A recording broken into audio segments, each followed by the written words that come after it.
नमस्कार। बहुत स्वागत है आप सभी दर्शकों का मिथुन राशि के लिए फरवरी 2025 के राशिफल के इस वीडियो में। आज के इस वीडियो में हम बात करेंगे मिथुन राशि के जातकों के लिए फरवरी 2025 का महीना किन किन खुशियों की सौगात लेकर आ रहा है। आपका स्वास्थ्य कैसा रहेगा, धन आगम और धन संचय की दृष्टि से कैसा रहेगा ये महीना, प्रेम प्यार, संतान, शिक्षा, व्यापार, कैरियर और भाग्य की क्या स्थिति रहने वाली है फरवरी 2025 में, इन्हीं सब बातों पर चर्चा करेंगे। किस तरह की प्लानिंग करके चलना होगा आपको फरवरी में ताकि फरवरी आपके लिए यादगार महीना बन जाए, इस पर भी बात करेंगे। ये विश्लेषण आपकी चंद्र राशि के आधार पर किया जा रहा है, यानी आपकी जन्म कुंडली में जिस भाव में चंद्रमा का गोचर है, अगर वहाँ पर 3 का अंक लिखा हुआ है तो आपकी मिथुन राशि होगी और उसी के आधार पर आपको इस वीडियो को समझना है। तो ये है मिथुन राशि के जातकों की फरवरी 2025 की गोचर कुंडली। आपके राशि के स्वामी हैं, लग्न के स्वामी हैं युवराज बुध, और बुध का गोचर अष्टम भाव में है। 11 फरवरी को बुध भाग्य भाव में आ जाएंगे, नवम भाव में। सूर्यदेव भी अष्टम भाव में गोचर कर रहे हैं और 12 फरवरी को सूर्य भी भाग्य के भाव में आएंगे। और यहाँ पर सूर्य बुध का बुधादित्य राजयोग बनेगा भाग्य के भाव में। किसी भी जातक की कुंडली में अगर भाग्य भाव का स्वामी और लग्न का स्वामी एक दूसरे के मित्र हों तो वो कुंडली बहुत मजबूत होती है। और अगर गोचर में लग्नेश और भाग्येश दोनों एक साथ गोचर करें तो वो समय तो बहुत ही बेहतर समय होता है, क्योंकि उस समय किस्मत बहुत बलवान होती है, भाग्य का भरपूर साथ मिलता है। और मिथुन राशि के जातकों के लिए 12 फरवरी के बाद ठीक यही स्थिति बनने जा रही है। सूर्य बुध शनि का त्रिग्रही योग बनेगा। लग्न के स्वामी है बुध, भाग्य के स्वामी है शनि, बुध शनि की युति बनेगी और सूर्य भी यहाँ पर होंगे। 1 माह तक भाग्य को पूरी तरह से चमका करके रख देंगे सूर्य और बुध। और अभी तक शनि के कारण आपके भाग्य में जो कमी आई थी, भाग्य का आपको जितना साथ मिलना चाहिए था वो नहीं मिल पा रहा था, वो अब आपको मिलना शुरू हो जाएगा।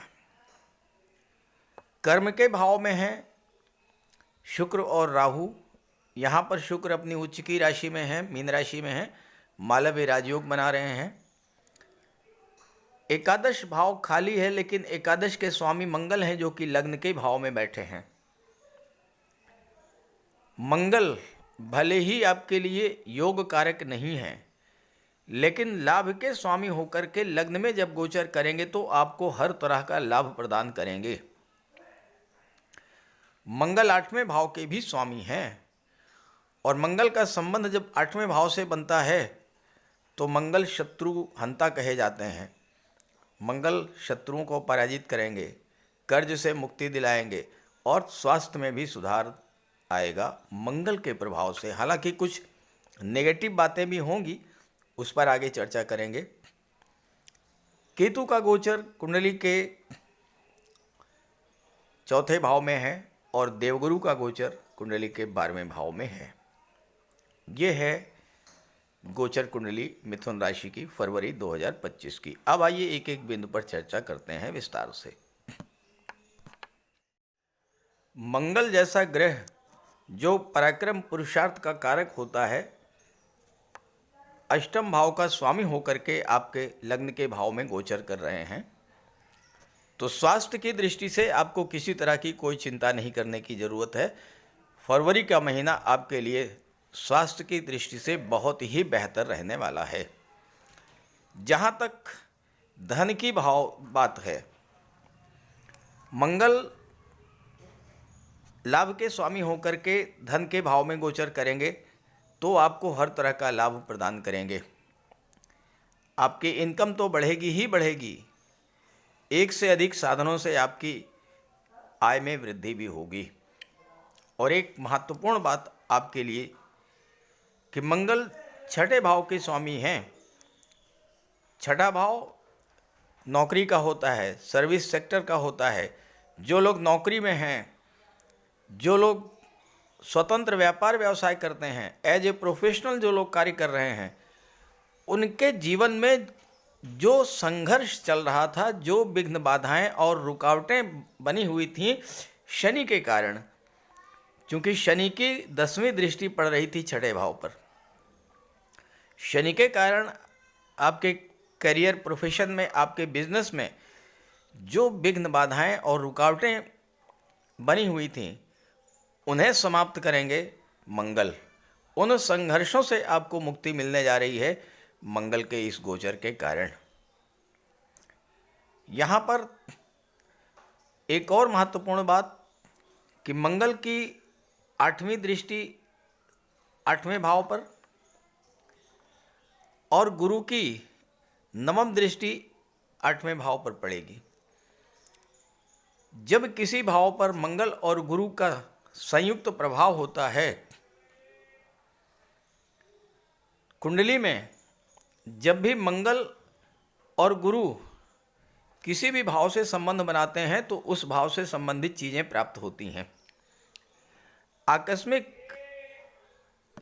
घटनाएं, अचानक धन लाभ, ये सब 8वें भाव से देखा जाता है। और 8वें भाव पर मंगल और गुरु की दृष्टि है। मंगल लाभ के स्वामी हैं।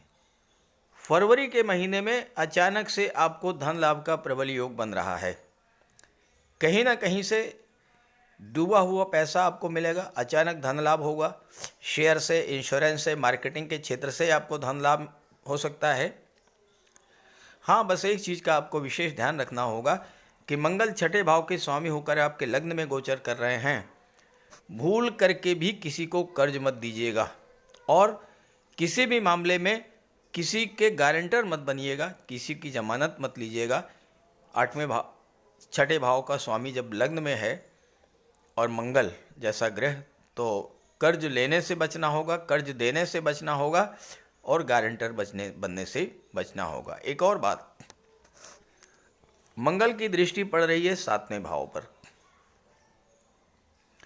मंगल होते हैं क्रोध और उग्रता के कारक और 7वां भाव आपका दाम्पत्य जीवन होता है।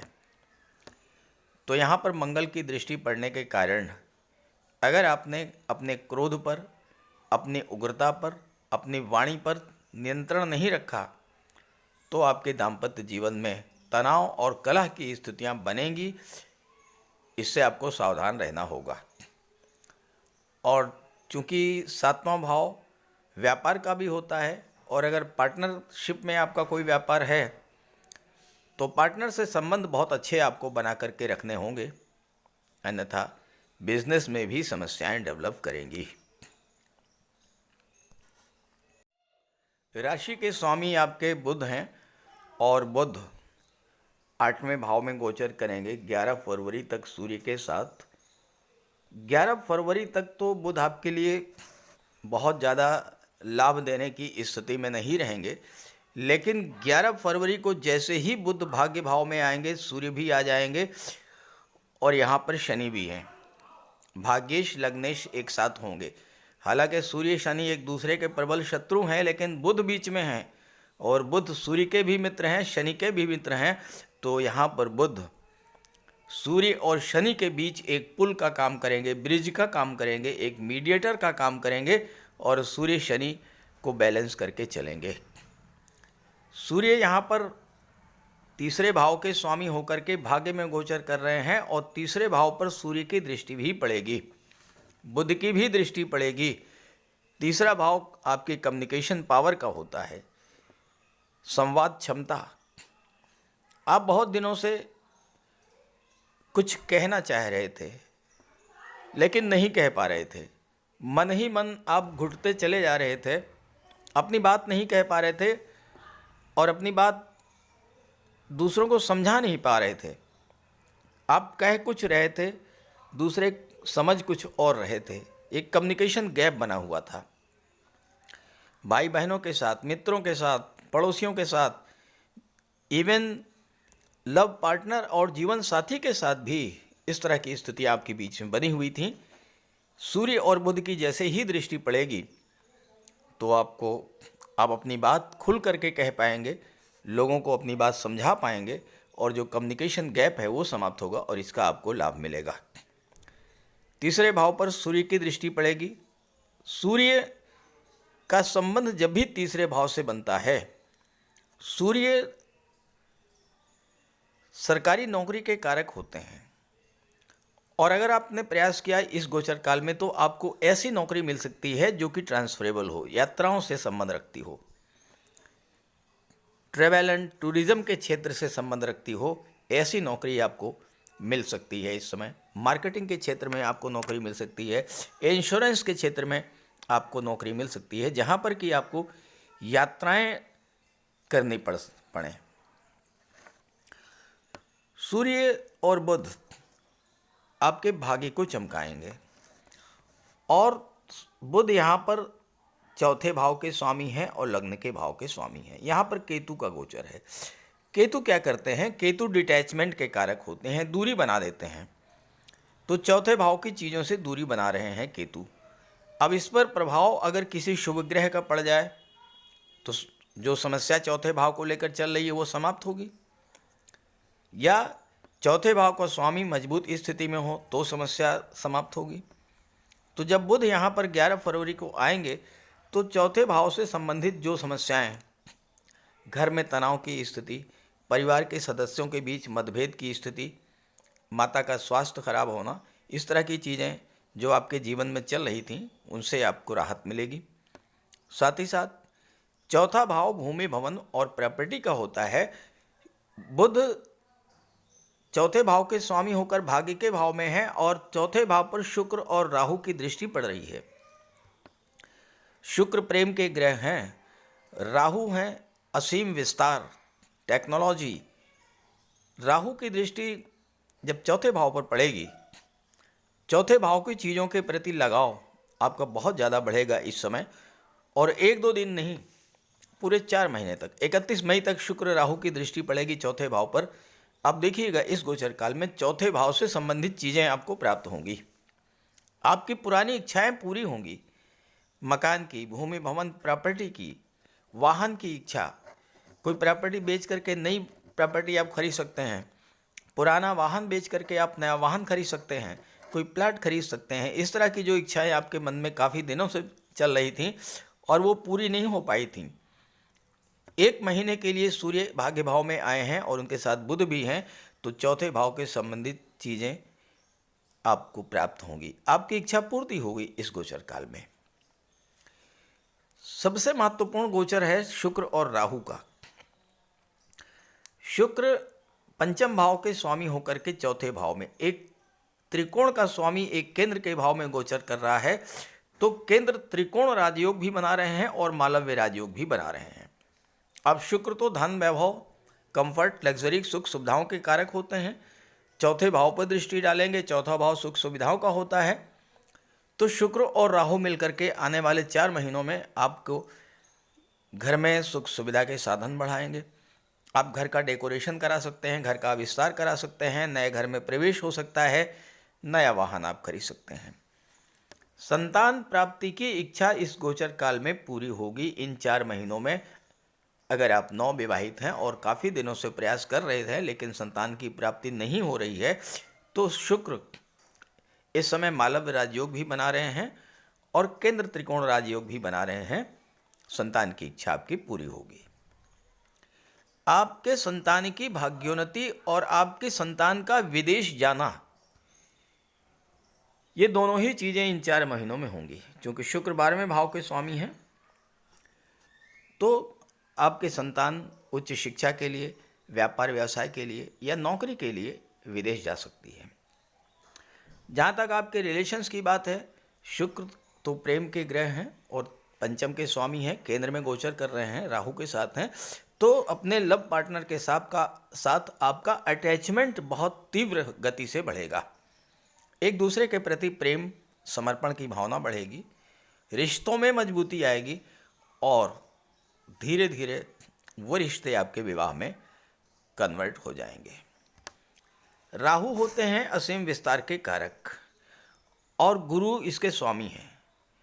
गुरु 4 फरवरी को मार्गी हो जाएंगे, विदेश भाव में गोचर कर रहे हैं। राहु भी विस्तार के कारक हैं और गुरु भी विस्तार के कारक हैं। 10वां भाव आपका कैरियर होता है। इस गोचर काल में आप अपने कैरियर, प्रोफेशन और अपने बिजनेस का विस्तार विदेशों तक करेंगे, क्योंकि गुरु सप्तम के भी स्वामी हैं, जो कि सप्तम भाव विदेश व्यापार का होता है। और व्यापार का स्वामी जब विदेश के भाव में गोचर करता है तो विदेशी व्यापार से लाभ दिलाता है। कैरियर का स्वामी जब 12वें भाव में गोचर करता है तो आपके कैरियर, प्रोफेशन से आपको लाभ मिलता है। आपको नौकरी में है, प्रमोशन का योग बनेगा, मनचाही जगह आपका ट्रांसफ़र हो सकता है, महत्वपूर्ण जिम्मेदारी का पद आपको सौंपा जा सकता है और बॉस और सीनियर्स का सहयोग आपको इस समय मिलेगा और आपके कार्य तेज़ी के साथ बनना शुरू हो जाएंगे। जब कार्य आपके बनेंगे तो धन की प्राप्ति होगी। धन आपको विदेशों से भी आएगा, किसी प्रॉपर्टी से धन मिल सकता है, मल्टी सोर्स इनकम आपकी हो सकती है, अचानक धन लाभ हो सकता है। और सबसे बड़ी बात यह है कि छात्रों को नौकरी का लाभ भी मिल सकता है। 6ठे भाव का स्वामी लाभ के भाव का भी स्वामी है और लग्न में गोचर कर रहा है। तो जो छात्र सरकारी नौकरी की तलाश में हैं उनको भी सफलता मिलने का ज़बरदस्त योग बन रहा है। तो बहुत ही अच्छा गोचर है इस समय आपके राशि के स्वामी का, आपके भाग्य के स्वामी का। तो इस गोचर का पूरा लाभ उठाइए और ये वीडियो, ये जानकारी अपने साथियों, मित्रों को भी शेयर कर दीजिए। नमस्कार।